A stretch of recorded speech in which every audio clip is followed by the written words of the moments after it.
Lamine bi mu gaañoo en août 2016 dañu def intérim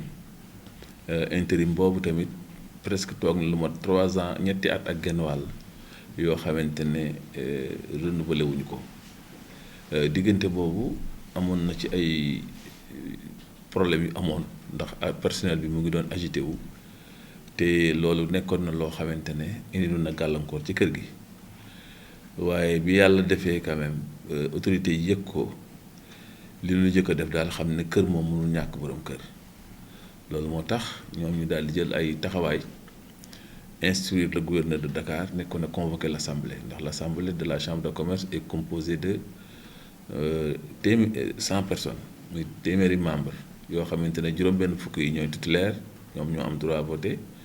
waaye nag am nañu 40 suppléants yoo xamante ne bu fa titulaire yi nekkul suppléants yi ñoo leen di remplacer ndax noonu la texte yi tëddee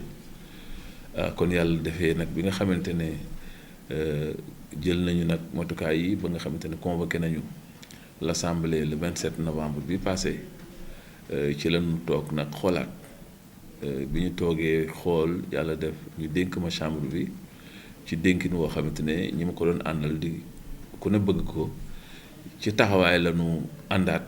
rafetlu ko tàppante paso fas yéene liggéey ensemble parce que li am solo mooy ki gaañu rek la ñu remplacé keneen ku nekk ci biir bureau bi dañu la bàyyi fi nga nekkoon nu ànd liggéey kon loolu mooy li nga xamante ne dimbali nañu ci apaiser kër gi ndax amoon na ay jamono surtout liggéeykat yi doon nañ jaaxle bu baax a baax ndax kër gi ni mu doon doxee waaye daal bi loolu amee ba léegi gis nañu ne am ak dal am na ci kër gi ndax loolu permettre nañu ñun ñi nga xamante ne ñoom la assemblée bi dénk seen baat ñu visiter département yépp waxtaan ak cadre yi waxtaan ak délégué yi ba nga xamante ne daal am nañu yaakaar ne yëkkateendoo bi ak tëralandoo pour l'intérêt de la chambre l'intérêt des opérateurs économiques jàpp naa ne ci yoon woowu daal lañ taxaw. élection bi sama diggante woon la ak Ibrahima Lo bu UNACOIS ndax li yoon wax président chambre de commerce de Dakar assemblée de renouvellement gouverneur de Dakar moo koy présider ci ndigalu ministre du commerce ba mu ñëwee ak équipe am amoon na tamit directeur du commerce intérieur moom tam ak ay équipe am ndax ministère boobu mooy suñu tutelle donc appliqué nañ texte yi à la lettre ba ñaari candidats yi ko seqoon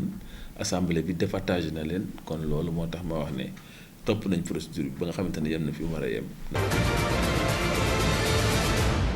bu xasee yóbbu ci yoon da ngay bàyyi yoon def liggéeyam mais daal jàpp naa ne ñi nga xamante ne ñooy l'assemblée wax dëgg yàlla kenn contesté wul ndax am nañu ànd ak man ñooñu woteel nañ ma am nañu ànd ak sama beneen challenger bi kooku ñoom tamit ñeneen woteel nañ ko kon gis naa l'assemblée à l'unanimité ñëw nañ voté te ñooñu la vote bi concerné donc bu fekkente ne dafa am yeneen considération yoo xamante ne moo tax mu def loolu ba yóbbu ko ci yoon kon man du ma mën rek lu may bàyyi ba yoon atte dogal li nga xamante ne moom lay dogal ci loolu.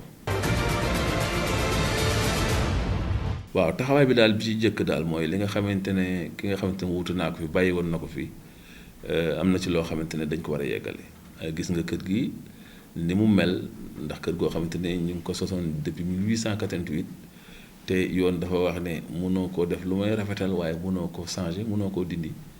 kon loolu li ñu mën a def rek mooy personnel bi yokk na suñuy activité bari na te il faut quand même nu xool nan la ñu mën a def ba mën a élargir taxawaayu chambre de commerce loolu moo taxoon président Lamine Niang laajoon président de la République ba mu octroyé ñu fii ci fi ñuy wax Essoport muy total bii ci en place du Tirailleur 7000 mètres carrés yoo xamante ne jox nañ ko chambre de commerce pour ñu def fa siège bi siège boobu nag man dama wax ne c'est un projet fédérateur ndax li ñu fa bëgg a def non seulement bëgg nañ fa def siège yu chambre de commerce bu Dakar mais mu nekk tamit siège yu fi nga xamante ne mooy chambre nationale fi nga xamante ne dafa bokk ci réforme yi ñu war a def patronat sénégalais bi yépp it kenn ku ne mën nga fa am permanence ndax defe naa ne centre d'affaires la mën a nekk boo xamante ne képp kuy yëngu di nga fa mën a am taxawaay boo xamante ne dina mën a tax bu ñu dajaloo benn place gis nañ ko ci ay réew yoo xamante ne boo fa demee boo soxlaa le patronat benn zone ngay dem fekk fa ñëpp wax ak ñëpp te loolu tamit bëgg nañu sunu siège boobu nga xamante ne mooy building consulaire daal di nekk centre d'affaires ñaari tour la nag benn bi 27 niveau lay nekk bi ci des daal di nekk 18 niveau bi nga xamante ne mooy nekk 18 niveau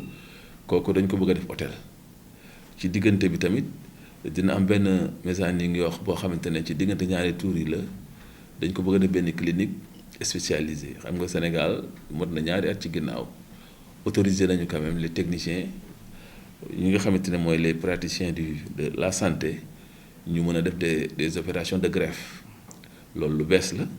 ku ko soxla ci réew mi bitim réew nga koy amee wala bu dee wala boog nga dem au pays de Maghreb pour mën fa am loolu chambre de commerce ci programme am bëgg nañu quand même créer clinique spécialisée boobu ba nga xamante ne loolu ku ko soxlaati doo dem feneen ci sous-région bi mën nga ñëw Sénégal def ko donc loolu bokk na ci projet bi ci même projet bi tam aux alentours am na espace boo xamante ne nekk na suñu diggante ak mairie ak place bi bëgg nañ ko aménager def ko benn parking boo xamante ne presque dina mën a mën a jël lu mat ay 1000 auto ndax gis nga ne fii ci centre ville bi nit ñi am nañ problème pour garer donc loolu daal mooy projet bi nga xamante ne mooy c'est le projet phare bi nga xamante ne fekk nañ président de la République jox ñu ko nu war ko liggéey pour mën a taxaw ci yi nga xamante ne wax nañ ko assemblée bi ba document bi ñu leen présenté ci sunu feuille de route loolu moo ci jiitu la ca tegu muy ku ne xam na ne le patronat sénégalais ni mu bindoo am na ci liggéey boo xamante ne chambre de commerce moo ko mës a dox parce que rôle am la ndax chambre bi en son temps ça fait presque 12 ans ci ginnaaw créé na lu ñuy wax benn plateforme bu tuddoon CPDS confédération patronale la boo xamante ne dafa regroupé woon ñëpp présidence bi tournant kenn ku nekk war ko patron bu ñu fa fol boo toggee 6 mois sa morom jël bi nga xamante ne ñu ngi ci système CPDS bi amuñu woon benn problème pour mën a waxtaan ak nguur gi ndax gis nga programme yi nga xamante ne nguur gi tëral na ko tudde ko contenu local ci mbell yi nga xamante ne feeñ na ci réew mi ñun am nañ ay jafe-jafe sax pour lënkaloo ci genn kàddu pour dem fa donc man jàpp naa ne mission bi ñu ma sant di ci jiitu mooy fexe ba fédéré ñëpp waxtaan ak ñëpp fexe ba kenn ku ci nekk seet nan la ñuy toogee yëkkatee ndoo tëralandoo ndax loolu mooy dimbali président de la république loolu mooy dimbali aussi état bi mais bu fekkente ne faîtière bu ci nekk dafa am proposition bu ñuy waxee lii ñu lay wax lële chambre bi toog deful son travail ce travail de link ñun ñoo ko war a def kon loolu tam bokk na ci yi nga xamante ne jàpp nañu ne dinañ ci gën a taxaw pour taxawaay boobu ak waxtaan woowu gën a mën a am suñu diggante ak ñi nga xamante ne ñooy patronat bi ñu ko seqal li ñuy wax nag chambre nationale tudde ko chambre de commerce et d'industrie et de service mu ngi dugg ci biir réforme yi dañu nekk ci tournant boo xamante ne il faut que ñu xool réforme yi ndax chambre de commerce dañu xalaatoon ne chambre d'agriculture war nañ ko créer loolu moo taxoon ñu ne kon nañ créer chambre de commerce